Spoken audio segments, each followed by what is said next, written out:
Hi, today I want to talk about the tools section of the Lazarus IDE, which you can use for different things when you are developing your applications. So these tools, what you can see under the tools menu, are containing lots of useful things like you can check your code, you can define desktops, you can configure external tools as well. You have example projects here, which I'm not touching today, uh, and so on and so on. So you have a lot of different things. You can even rebuild the Lazarus IDE from the tools section, or you can configure the Lazarus environment itself. One of the most useful tools is the code templates.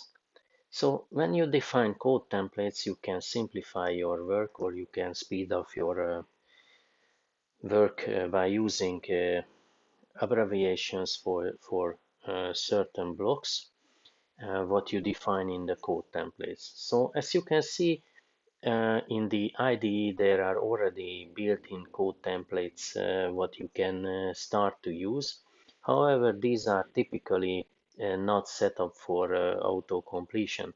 So when you select one of these, you can actually have the properties completely empty. You can have the macros enabled or disabled, and I will tell what this exactly means. So as you can see here, we have the array C declaration, let's say, with some parameters set up. And what happens if you don't have the macros enabled and you don't have any auto-completion properties set? So when I try to type the array C,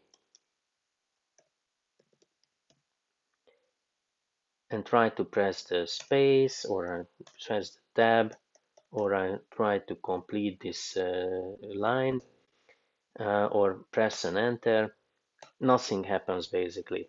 So this is where the auto completion setting is a key thing.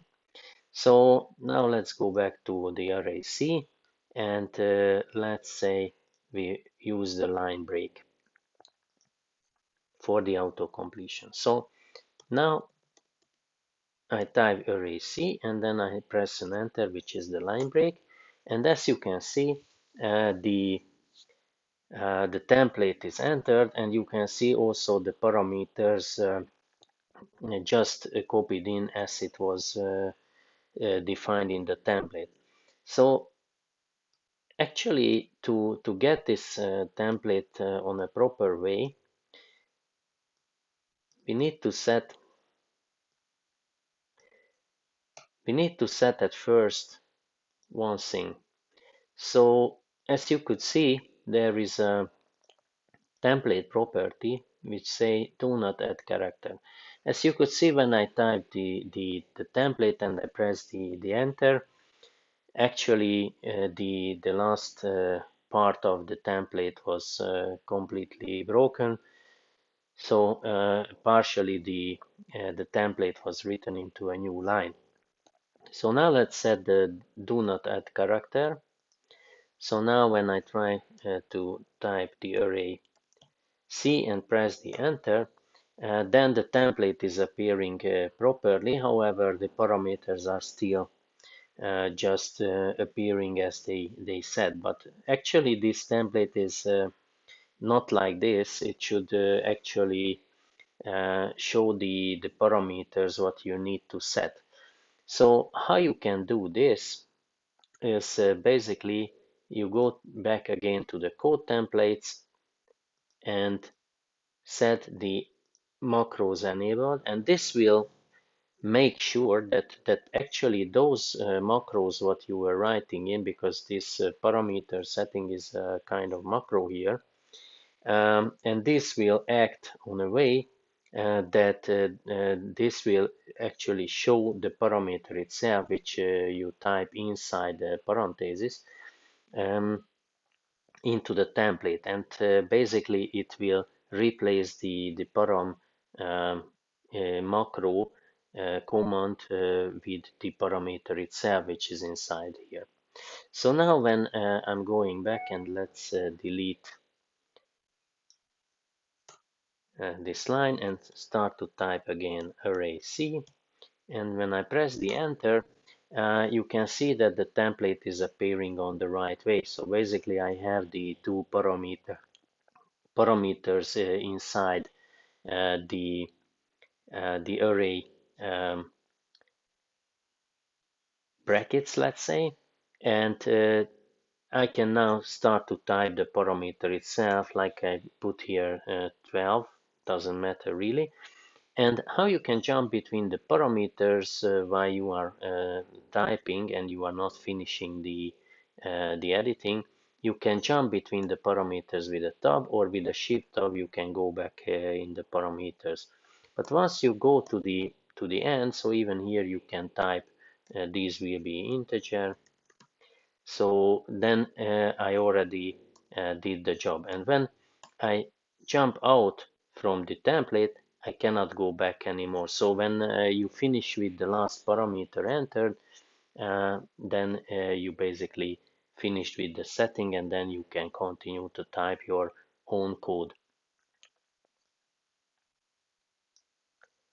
So if you want to define your own template, you can simply add the template, or you can rename the template. So here you have many templates defined. As I said, these are typically not switched off or switched on for normal use. You need to set up with the auto completion to be able to start to use these templates. So let's check what is inside the macros. So when you are creating your own um, template, you need to define what will be the token for this template. So basically, this will be the short code what you will enter to get your template inserted into your code. So let's have just an H character, and then type in here my template. So this will be the template itself. As you can see, it appears in its place. And let's use the line break, do not add character. Um, and basically that's it. You can start to type your own code. So this will be a nasty code here.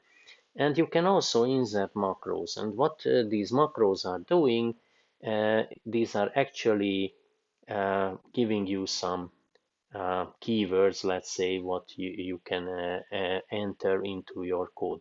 So as you could see, there is a parameter what you can enter, and here you can enter the default value which will appear in your parameter settings. So let's type HHH. And now when I insert the macro itself, you can see that the parameter will appear. So let's see how this template behaves. Of course, it will be just blah blah. So now when I type the enter, press the enter, and then the template appears as you type.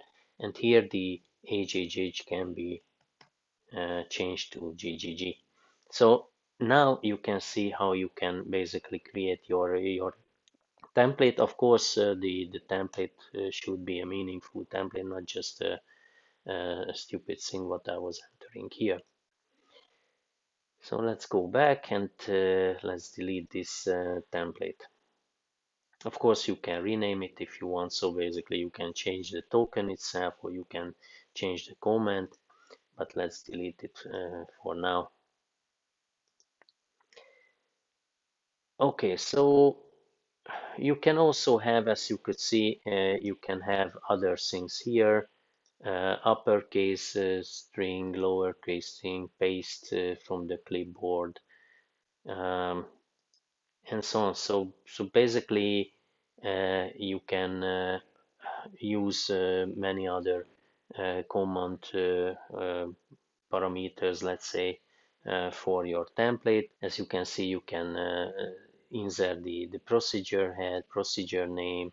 You can enter the date, the time, add the missing line and add the semicolon, and so on. So basically, you can play around with these code macros. Of course, here you can't define your own macros. These are built-in macros, and you can only use these ones. Basically, this is all about the code templates. When you start to use these, of course, you can speed up your work because you don't need to type everything every time. Of course, you need to know what you defined or what is defined as a code template token, and then you can easily insert them into your code with these tokens.